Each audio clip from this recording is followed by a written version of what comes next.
Hello. इस lecture में हम स्टार्ट करने वाले हैं जीनर डायोड का कॉन्सेप्ट। तो जीनर डायोड क्या होता है? देखिए, कुछ स्पेशल टाइप के डायोड्स होते हैं जो कि रिवर्स बायस में ऑपरेट होते हैं, और रिवर्स बायस में भी एक स्पेशल पॉइंट ब्रेक डाउन के आगे ऑपरेट किए जाते हैं। तो रिवर्स बायसेस जो मैंने अभी बोला, इसको थोड़ा सा ब्रेक डाउन करते हैं। रिवर्स बायस, ये तो अपने को पता है क्या होता है। रिवर्स बायस में अगर मैं डायोड का पी साइड और एन साइड देखूं, तो पी साइड को हम बैटरी के नेगेटिव टर्मिनल से कनेक्ट करते हैं और एन साइड को पॉजिटिव टर्मिनल से कनेक्ट करते हैं। तो रिवर्स बायस मैं कुछ इस तरीके से आपको ड्रॉ करके दिखा सकता हूँ। एक डायोड है, ऐसे मैंने कर दिया। एक बैटरी है जिसका ईएमएफ है ई। तो यहाँ देख रहे हैं आप, बैटरी का जो पॉजिटिव टर्मिनल है वो डायोड के एन साइड से कनेक्टेड है, और बैटरी का नेगेटिव टर्मिनल डायोड के पी साइड से कनेक्टेड है। So this is in reverse bias. अब रिवर्स बायस में करंट कैसा आता है, ये हमने पहले डिस्कस किया था।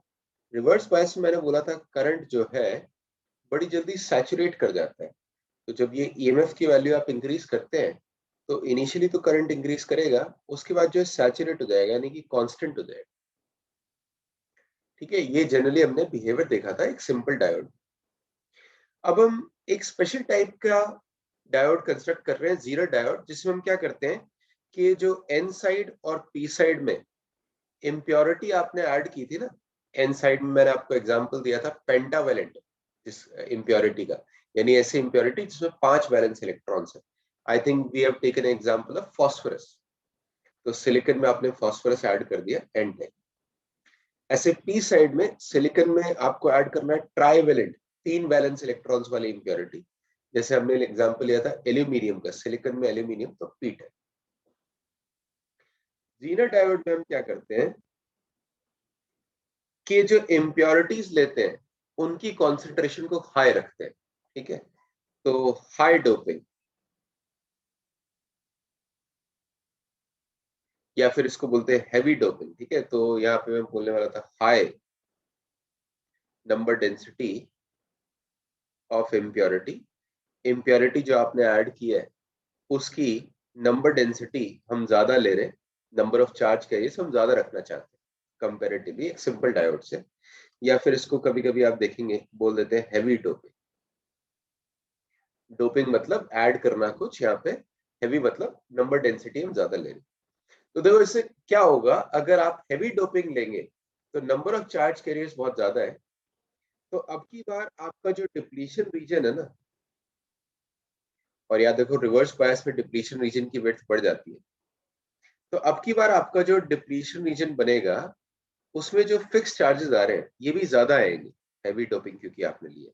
तो लेट से ये एन साइड है, पी साइड मैं जानता हूँ एन साइड पॉजिटिव चार्जेस आने वाले हैं, पी साइड जो है नेगेटिव चार्जेस आने वाले हैं। पॉजिटिव से नेगेटिव हमारा इलेक्ट्रिक फील्ड होगा डिप्लीशन रीजन में। हैवी डोपिंग की वजह से ये चार्जेस जो यहाँ पे डेवलप हुए हैं ये इतने ज्यादा होते हैं कि इलेक्ट्रिक फील्ड बहुत स्ट्रांग होता है। ये जो इलेक्ट्रिक फील्ड हमारा डिप्लीशन रीजन में आया ना, इसकी वैल्यू काफी हाई होती है। इसकी वैल्यू अगर हाई इनफ हो गई, it is able to actually break down the molecules. break down मतलब वो जो है इलेक्ट्रिक फील्ड की स्ट्रेंथ से इलेक्ट्रॉन्स को मॉलिक्यूल में से निकाल सकता है। तो अगर एक मॉलिक्यूल हम देखें, एक पर्टिकुलर मॉलिक्यूल हम देखें, उसके अंदर एक पॉजिटिव चार्ज का सेंटर है न्यूक्लियस में और इलेक्ट्रॉन्स बाहर रोटेट कर रहे हैं। तो मैं आपको मॉलिक्यूल में दिखा रहा हूँ पॉजिटिव और नेगेटिव चार्जेस। तो पॉजिटिव चार्जेस ऐसा करते हैं, इसको थोड़ा नीचे बड़ा डायग्राम में दिखा देते हैं। तो एक मॉलिक्यूल है जिसमें कुछ पॉजिटिव चार्जेस भी हैं, नेगेटिव चार्जेस भी हैं। इनके अराउंड हमारे इलेक्ट्रॉन्स रोटेट कर रहे हैं। आपने इलेक्ट्रिक फील्ड लगाया लेट्स से इस डायरेक्शन में, तो अब नोटिस करो कि यहाँ पे इलेक्ट्रिक फील्ड के कारण पॉजिटिव और नेगेटिव चार्ज पे जो फोर्स लगेगी ना, ये ऑपोजिट डायरेक्शन में लगेगी।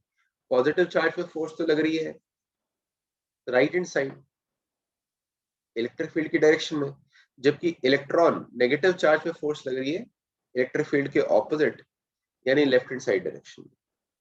तो इससे क्या हो रहा है ना, ये जो इलेक्ट्रिक फील्ड है ये आपका इलेक्ट्रॉन नेगेटिव चार्ज और पॉजिटिव चार्ज को अलग अलग लेके जाना चाह रहा है। लेकिन अगर इन दोनों के बीच में अट्रैक्शन सफिशिएंट है, ये जो आपका पॉजिटिव और नेगेटिव चार्ज का सेंटर है, इनके बीच में अगर अट्रैक्शन सफिशिएंट है तो इलेक्ट्रिक फील्ड इनको सेपरेट नहीं कर पाएगा। बट जीनर डायोड में हम क्या कर रहे हैं, क्योंकि हमारी number density of charge carriers इतना ज्यादा होता है, इलेक्ट्रिक फील्ड इतना ज्यादा होता है, this electric field is sufficient, ये इलेक्ट्रिक फील्ड सफिशिएंट हो जाता है इलेक्ट्रॉन्स और पॉजिटिव चार्जेस को, इलेक्ट्रॉन्स और आयंस को, पॉजिटिव आयंस को सेपरेट करने। उसको हम बोलते हैं, इस कंडीशन को हम बोलते हैं ब्रेकडाउन। तो ये ब्रेकडाउन हो गया, यानी कि आपका इलेक्ट्रॉन फ्री हो गया और एक आयन, पॉजिटिवली चार्ज्ड आयन बन जाएगा। तो ये तो मैंने आपको बहुत ही सिंपलिस्टिक, एकदम ही बहुत सिंपल करके डायग्राम मैंने दिखा दिया। वैसे जनरली हम जानते हैं इलेक्ट्रॉन्स आपके बॉन्ड्स में होंगे, सिलिकॉन सिलिकॉन कोवेलेंट बॉन्ड्स में होंगे। तो वहां पे हम क्या बोल रहे हैं कि इलेक्ट्रिक फील्ड जो है इलेक्ट्रॉन को बॉन्ड में से निकाल पा रहा है। ठीक है, बॉन्ड में इलेक्ट्रॉन स्टेबल है, लेकिन इलेक्ट्रिक फील्ड उसको इतना एनर्जी दे पा रहा है कि इलेक्ट्रॉन को एक्चुअली बॉन्ड में से ब्रेक कर सके, बॉन्ड में से पुल कर सके। तो ब्रेकडाउन कंडीशन हम क्या बोलते हैं, ब्रेकडाउन कंडीशन का मतलब है electric field is sufficient to pull the electrons from covalent bonds. ठीक है, तो ये जनरली हमारे इलेक्ट्रॉन्स जो है कोवेलेंट बॉन्ड को कैसे ब्रेक करते हैं, थर्मल एनर्जी से। तो मैं बोल रहा हूँ यहाँ पे थर्मल एनर्जी की जरूरत नहीं है, इलेक्ट्रिक फील्ड उसको इतना एनर्जी दे दे रहा है कि वो बॉन्ड ब्रेक कर देगा। और जब भी इलेक्ट्रॉन बॉन्ड ब्रेक करेगा तो आपके पास एक बॉन्ड में वैकेंसी यानी होल भी क्रिएट हो जाएगा और साथ ही एक फ्री इलेक्ट्रॉन भी क्रिएट हो जाएगा। तो बात यहाँ पे ये है कि ब्रेकडाउन के बाद number of charge carriers, electrons और होल्स एकदम सडनली इंक्रीज करने वाला है। मतलब कि रिवर्स बायस में जो हमने ये सैचुरेशन वाला बिहेवियर देखा था, ये सैचुरेशन वाला बिहेवियर इसलिए आता है क्योंकि रिवर्स बायस में जो करंट है, ड्रिफ्ट करंट, वो माइनॉरिटी कैरियर्स की वजह से होता था और माइनॉरिटी कैरियर्स की पॉपुलेशन लिमिटेड है। तो एक पॉइंट के बाद ये सैचुरेट हो जाता था, मैक्सिमम वैल्यू पे अपने पहुंच जाता। अब आप अप्लाइड बैटरी की जो ईएमएफ है उसको इंक्रीज करते जा रहे हैं, एक पॉइंट के बाद ब्रेकडाउन हो जाएगा। जैसे ही ब्रेकडाउन हुआ वैसे ही नंबर ऑफ चार्ज कैरियर्स एकदम से सडनली इंक्रीज कर जाएगा। और अगर नंबर ऑफ चार्ज कैरियर्स आपका इंक्रीज कर गया तो क्या होने वाला है, करंट सडनली इंक्रीज कर जाने वाला। तो ये जो मैंने दिखाया ना, ये ब्रेकडाउन के बाद है, ये आपका ब्रेकडाउन पॉइंट है। यहाँ पे ब्रेकडाउन के बाद करंट सडनली इंक्रीज कर रहा है, मतलब इतना सडनली इंक्रीज कर रहा है कि ये जो लाइन है ना ये ऑलमोस्ट वर्टिकल है। वर्टिकल मतलब यहाँ पे आपका V जो है चेंज नहीं हो रहा, करंट जो है V में या फिर बिल्कुल थोड़ा सा आपने चेंज किया, करंट बहुत ज्यादा चेंज हो रहा है, ऑलमोस्ट वर्टिकल लाइन वो बन रही है। ठीक है, तो ये आपका जीनर डायोड का बिहेवियर रहेगा। एक जीनर डायोड को हम ब्रेकडाउन मोड के आगे ही ऑपरेट करते हैं, रिवर्स बायस में। और ब्रेकडाउन मोड के आगे उसका बिहेवियर कैसा होता है, उसके अंदर करंट कुछ भी हो सकता है, करंट की वैल्यू इस वर्टिकल लाइन पे कोई भी हो सकती है, लेकिन वोल्टेज पोटेंशियल डिफरेंस जो है जीनर डायोड के अक्रॉस वो कांस्टेंट हो जाएगा, इसके आगे जाने नहीं वाला। ओके, तो ये देखिए हमने नोट्स में लिखा हुआ है, जीनर डायोड को हम ऑपरेट करते हैं सबसे पहली बात रिवर्स बायस मोड में। हेवीली डोप्ड पीएन जंक्शन है ये। जीनर डायोड को सिंपल डायोड से डिफरेंट दिखाने के लिए, देखिए सिंपल डायोड में तो हम ऐसा सिंबल बनाते हैं, ये वाली स्ट्रेट लाइन। जीनर डायोड में क्या करते हैं, यहाँ पे एक Z बना देते हैं, स्ट्रेट लाइन की जगह इसको Z बना देते हैं। तो N साइड पे हमारा ये Z बन जाता है। So this is your Zener diode, ये मैंने आपको दिखाया हुआ है, ये आपका जीनर डायोड है जिसका N साइड हमने बैटरी के पॉजिटिव टर्मिनल से कनेक्ट कर रखा है, P साइड जो है बैटरी के नेगेटिव टर्मिनल से कनेक्ट कर रखा है। तो ये रिवर्स बायस। अच्छा, अब रिवर्स बायस की ईएमएफ जब हम इंक्रीज करते हैं, बैटरी की ईएमएफ को इंक्रीज करते हैं, तो इलेक्ट्रिक फील्ड डिप्लीशन रीजन में इंक्रीज करता जाता है, क्योंकि हमने बात किया था। और एक पॉइंट के बाद electric field is enough to break down the molecules, यानी वो इलेक्ट्रॉन्स और होल्स को, इलेक्ट्रॉन्स और बॉन्ड वैकेंसीज को सेपरेट कर सकता है, एक बॉन्ड को ब्रेक कर सकता है। वही मैं आपको दिखा रहा हूँ यहाँ पे, ये जो इलेक्ट्रिक फील्ड है डिप्लीशन रीजन में, this is sufficient to break down the molecules. जैसे ही आपका ब्रेक डाउन होगा उसके बाद डायोड में करंट, पहले तो डायोड में करंट सैचुरेटेड होता है, लेकिन ब्रेक डाउन होने के बाद एकदम से डायोड में जो करंट है वो सडनली इंक्रीज करने वाला है। ये लाइन जो है ऑलमोस्ट वर्टिकल है।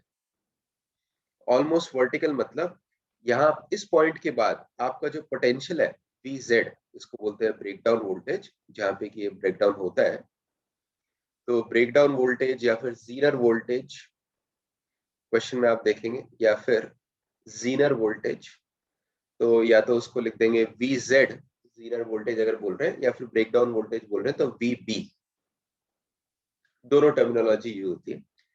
तो इस पॉइंट के बाद पोटेंशियल डिफरेंस में चेंज नेग्लिजिबल है, लेकिन करंट कितना भी हो सकता है। तो ये बोल रहे हैं as reverse bias voltage increases beyond the breakdown point which is also called as the Zener voltage, number of charge carrier suddenly increase कर गए और करंट शार्पली राइज करेगा without significant change in applied voltage.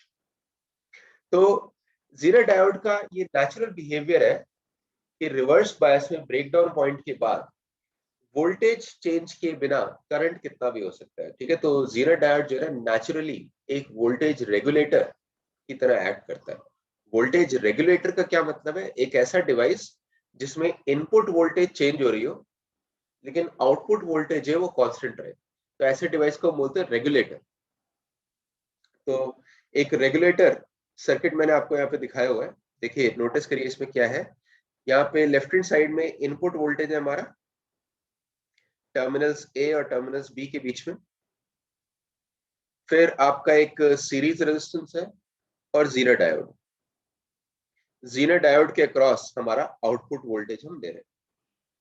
तो ये जो input voltage है ये unregulated है, ठीक है, दिस इज अनरेगुलेटेड, मतलब कि इसकी वैल्यू चेंज हो सकती है, इसकी वैल्यू चेंज होगी, लेकिन जो आउटपुट वोल्टेज आएगा वो रेगुलेटेड आएगा, क्योंकि वो आप जीरो डायोड के अक्रॉस ले रहे हैं। तो जीरो डायोड के अक्रॉस जो आउटपुट वोल्टेज आने वाली है वो कांस्टेंट आने वाली है। कब? रिवर्स बायस में, अगर इनपुट वोल्टेज आपकी ब्रेक डाउन से ज्यादा है तो, ठीक है ना, ब्रेक डाउन के आगे ऐसा होगा, ब्रेक डाउन से पहले नहीं होगा। तो एज एन एग्जाम्पल, अगर मैं इसका एक एग्जाम्पल आपको दूं, लेट सपोज हम ये सिचुएशन ले रहे हैं। मान लो मेरे पास एक जीरो डायोड है जिसका जीरो वोल्टेज या फिर ब्रेकडाउन वोल्टेज मुझे गिवन है 2 वोल्ट्स, दैट्स इट, ठीक है। और अब जो है मैं यहाँ पे इनपुट में वोल्टेज लगा रहा हूँ, लेट्स से 5 वोल्ट्स, और वो जो 5 वोल्ट्स है उसकी पोलैरिटी इस तरीके की है, ऊपर माइनस है नीचे प्लस है। और मैं आपसे पूछूं कि यहाँ पे आउटपुट कितना आने वाला है, तो नोटिस करिए, पहले आपको ये देखना है कि अभी क्या मेरा जीरो डायोड जो है वो रिवर्स बायस है या फॉरवर्ड बायस है। आप नोटिस करेंगे कि अभी आपका जो जीरो डायोड है ना वो फॉरवर्ड बायस है, ठीक है, this is forward bias because ये एन है ये पी है, पी वाला पॉजिटिव से कनेक्टेड है, एन वाला नेगेटिव से कनेक्टेड है। अगर ये फॉरवर्ड बायस है तो अभी हम जीरो का वोल्टेज रेगुलेटर वाला बिहेवियर नहीं होगा।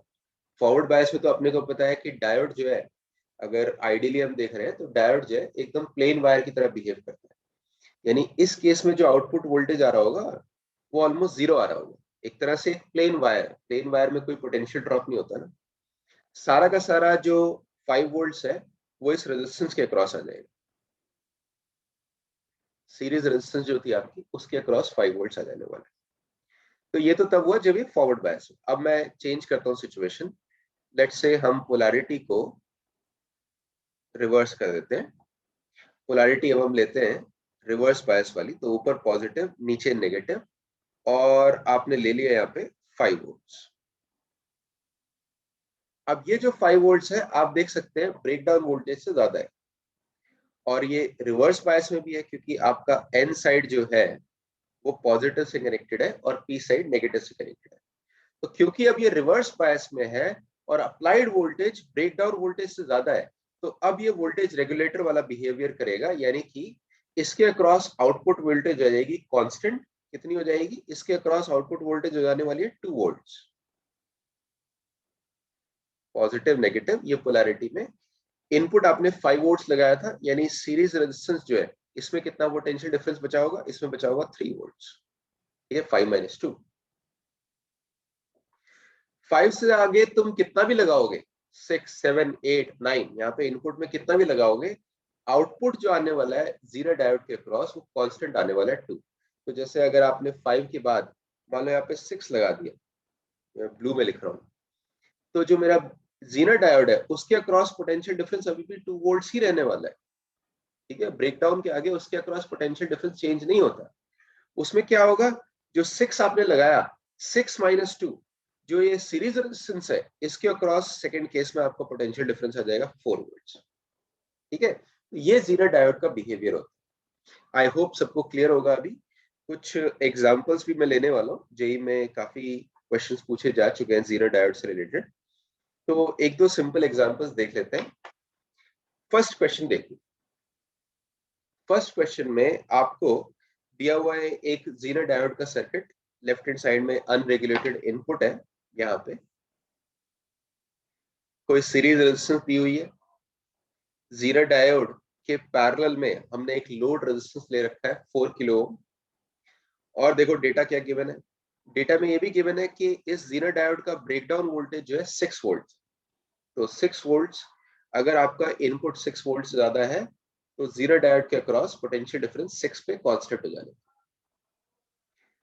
आपको दिया हुआ है अनरेगुलेटेड इनपुट जो है उसकी वोल्टेज 10 से 16 के बीच में चेंज हो रही है। आपको बताना है मैक्सिमम जीनर करंट क्या होगा। मैक्सिमम जीनर करंट मतलब ये जो जीरो डायोड में जो करंट आ रहा होगा, इसको मैं लिख देता हूँ आई जेड की मैक्सिमम वैल्यू क्या होने वाली। तो देखते हैं इसे कैसे कैलकुलेट।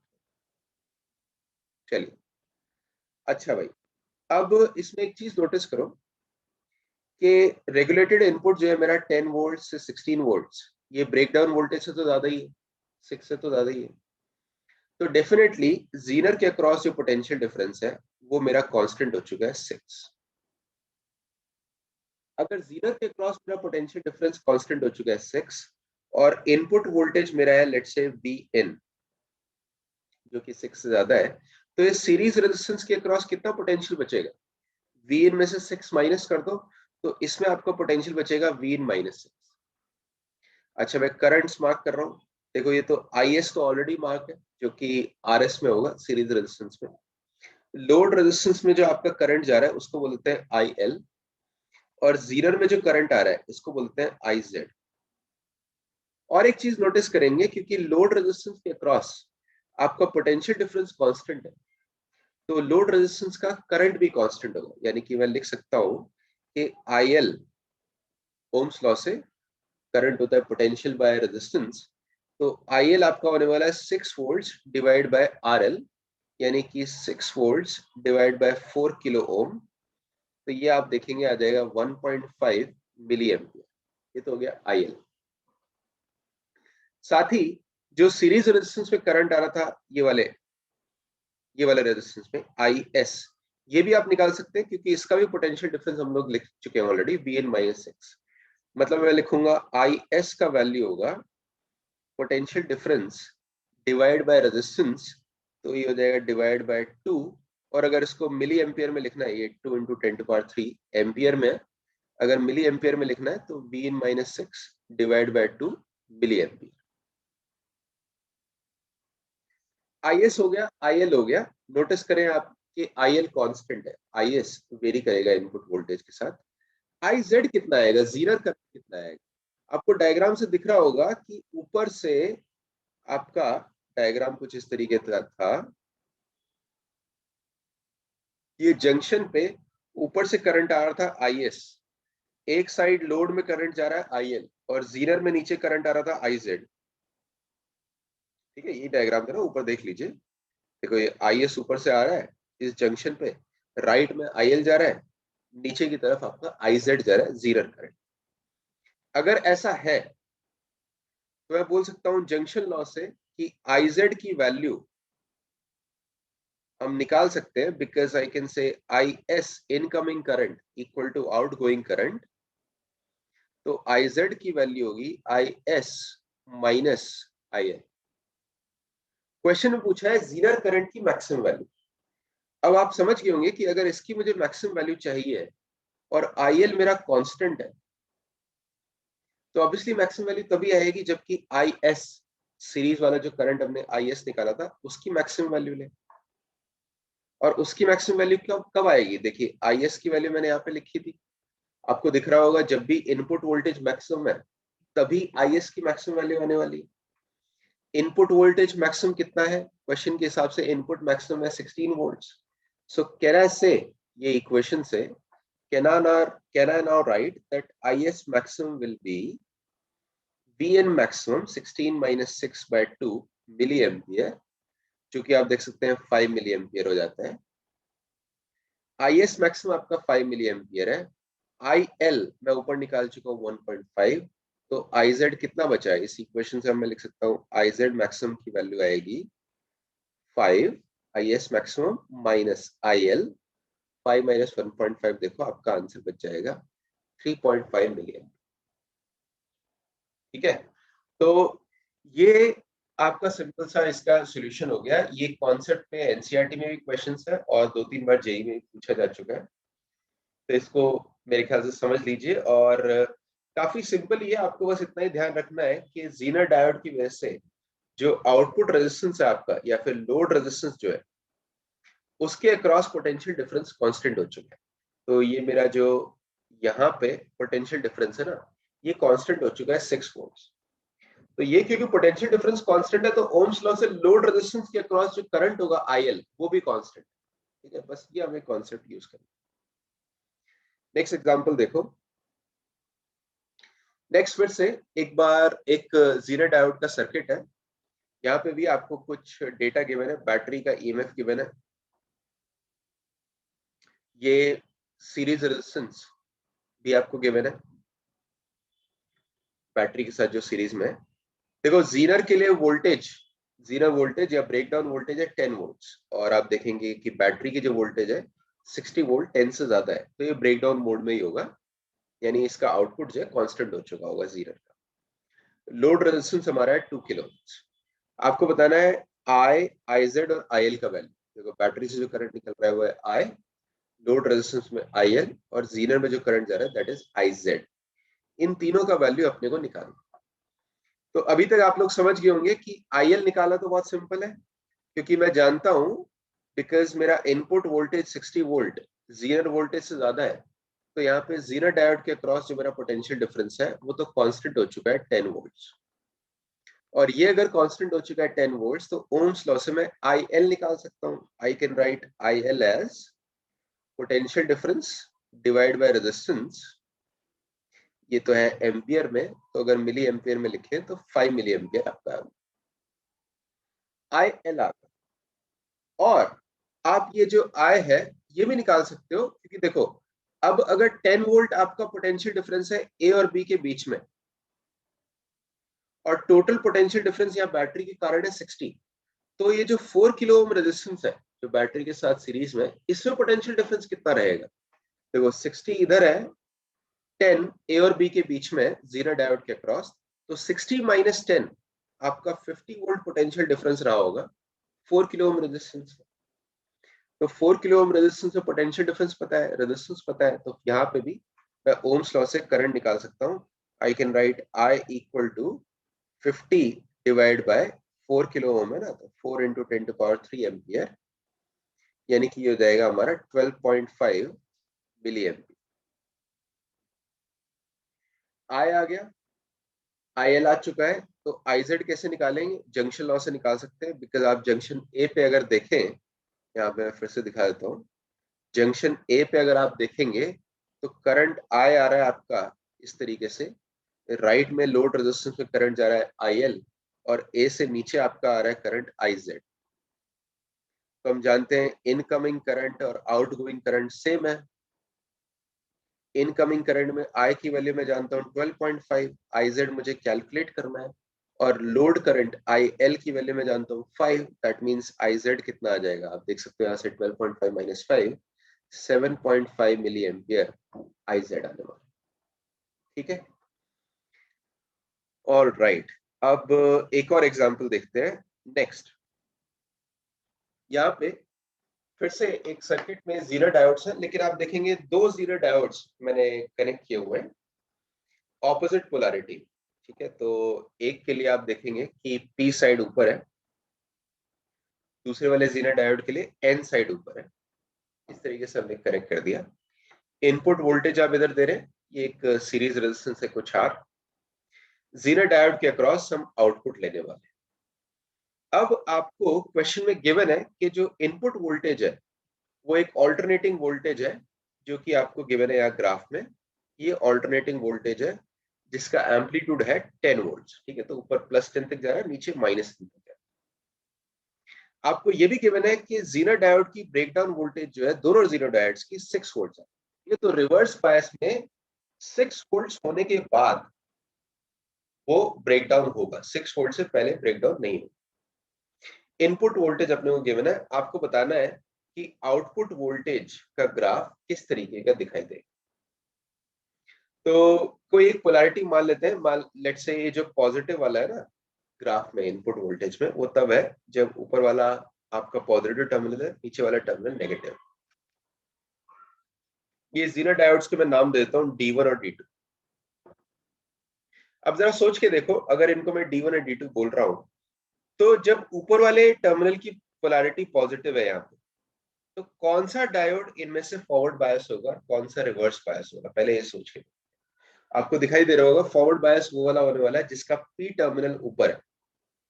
पी टर्मिनल ऊपर है D1 का, ठीक है, D2 के लिए एन टर्मिनल ऊपर है। तो यानी कि अभी जो है D1 वाला जो डायोड है वो फॉरवर्ड बायस होगा और D2 वाला जो है ये रिवर्स बायस होगा। तो इस केस में हमारा इफेक्टिव सर्किट किस तरीके का हो जाने वाला है? देखो, फॉरवर्ड बायस को तो मैं प्लेन वायर से रिप्लेस कर दूंगा, रिवर्स बायस को ओपन सर्किट से रिप्लेस कर दूंगा। तो इस केस में मेरा डायग्राम जो है कुछ इस तरीके का होगा।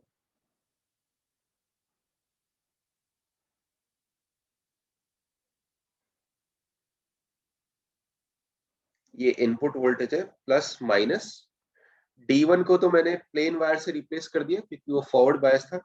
D2 रिवर्स बायस्ड है, और रिवर्स बायस में अभी मैं बात कर रहा हूँ इनिशियली जब वोल्टेज इंक्रीज कर रही है, यानी ब्रेकडाउन वोल्टेज से कम पे। ठीक है, जब आपकी वोल्टेज जो है ब्रेकडाउन अभी नहीं हुआ है, ब्रेकडाउन के बाद तो वो कंडक्शन करेगा, ब्रेकडाउन के बाद तो करंट आता है, लेकिन ब्रेकडाउन से पहले रिवर्स बायस में आपका डायोड जो है ओपन सर्किट की तरह बिहेव करता है, कोई करंट कंडक्ट नहीं करता। ठीक है ना, जो रिवर्स बायस का सैचुरेशन करंट है वो नेग्लिजिबल है। तो ये हम कब बात कर रहे हैं, जब Vin की वैल्यू 6 वोल्ट से कम है। तो इस केस में आप देख रहे हैं क्योंकि ओपन सर्किट है, तो इस रेजिस्टेंस में कोई भी पोटेंशियल ड्रॉप नहीं हुआ, यानी कि जो भी आपका इनपुट वोल्टेज है सारा का सारा यहाँ पे आउटपुट पे आ जाएगा, आउटपुट इक्वल टू इनपुट हो जाएगा। ये तब है जब इनपुट हमारा 6 वोल्ट से कम है। अब अगर इनपुट मेरा 6 वोल्ट से ज्यादा हो गया,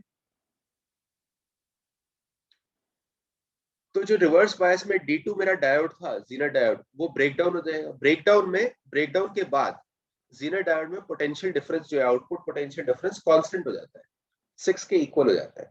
तो उसके बाद जो हमारा सर्किट ड्रॉ करने वाले हैं वो कुछ इस तरीके का होगा।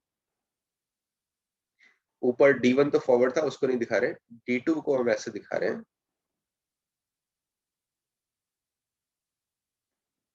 Plus minus.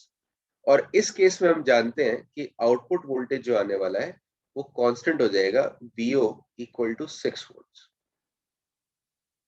ठीक है, तो अगर मैं आउटपुट वोल्टेज का ग्राफ आपको ड्रॉ करके दिखाना चाहूँ, लेट्स से मैं यहीं पे ड्रॉ करने की कोशिश करता हूँ, तो किस तरीके का ग्राफ आएगा जरा सोच के देखते हैं। क्या होगा, पहले पहले जब आपकी इनपुट वोल्टेज 6 से कम है, तब तो आउटपुट एकदम इनपुट को फॉलो करने वाला है, लेकिन जैसे ही इनपुट वोल्टेज 6 वोल्ट से ज्यादा हो गई तो आउटपुट कांस्टेंट हो जाए। तो मेरा ग्राफ कुछ इस तरीके का मैं ड्रॉ कर सकता हूँ। ये देखो, पूरा साइन का ग्राफ मैंने लिया जो इनपुट में है, लेकिन आउटपुट में हमारा ऐसा होना चाहिए, 6 तक तो ये इनपुट को फॉलो करेगा, 6 जैसे ही हुआ इनपुट वोल्टेज, उसके बाद आउटपुट आपका कांस्टेंट हो गया ब्रेकडाउन मोड में, और फिर वापस में भी जब ये 6 से नीचे आएगा तो इनपुट को फॉलो कर रहा होगा। तो ये वैल्यू जो है ये 6 वोल्ट्स है, और ये ग्राफ हम ड्रॉ कर रहे हैं output voltage. I am sure आप लोग समझ गए होंगे, ये मैंने एक पोलैरिटी के लिए किया काम। आप लोग आई एम श्योर समझ चुके होंगे कि ऐसे ही होने वाला है रिवर्स पोलैरिटी में। बस डिफरेंस ये होगा कि अभी हमारा, जब आपने ऊपर पॉजिटिव नीचे नेगेटिव लिया है, तो अभी हमारा D1 फॉरवर्ड बायस है, D2 रिवर्स बायस है। ऑपोजिट पोलैरिटी में बस ये चेंज हो जाएगा, ऑपोजिट पोलैरिटी में D2 आपका फॉरवर्ड बायस हो जाएगा, D1 रिवर्स बायस हो जाएगा, लेकिन क्योंकि दोनों डायोड्स की ब्रेकडाउन वोल्टेज तो सेम ही है, तो बिहेवियर सिमिलर आने वाला है। आउटपुट वोल्टेज अगर हम देखें रिवर्स बायस में, वो भी ऐसी होगा, जब तक ये नीचे 6 तक नहीं पहुंचती तब तक तो इनपुट को फॉलो करेगा। जैसे ही नीचे 6 पे पहुंचेगा, एक्चुअली -6 नीचे, लेकिन मैं मैग्नीट्यूड बोल रहा हूँ 6, जैसे मैग्नीट्यूड उसका 6 हो जाएगा, आउटपुट वोल्टेज आपका कांस्टेंट, और 6 से कम पे फिर से इनपुट को फॉलो करेगा। तो ठीक है ना, जो इनपुट में था उसको फॉलो करता है 6 से नीचे, 6 के ऊपर जो है हॉरिजॉन्टल लाइन आ जाती है, क्योंकि 6 के ऊपर वो रेगुलेटर की तरह बिहेव करेगा, जीरो डायोड का आउटपुट वोल्टेज कांस्टेंट हो जाएगा। तो ये जो ग्राफ हमने ड्रॉ किया है, ये आपका आउटपुट वोल्टेज का ग्राफ होगा। ठीक है, ओके, तो ये नीचे जो है वैल्यू -6 है। I hope this is clear. अब नेक्स्ट जो है कुछ स्पेशल डिवाइसेस हम लोग डिस्कस करने वाले हैं, जिसको एनसीईआरटी में आपने देखा होगा, ऑप्टो इलेक्ट्रॉनिक डिवाइसेस, यानी ऐसे डिवाइसेस जिसमें लाइट का कोई कंट्रीब्यूशन है, लाइट का कोई सिग्निफिकेंस है। वो नेक्स्ट लेक्चर में डिस्कस करेंगे। अभी के लिए थैंक यू।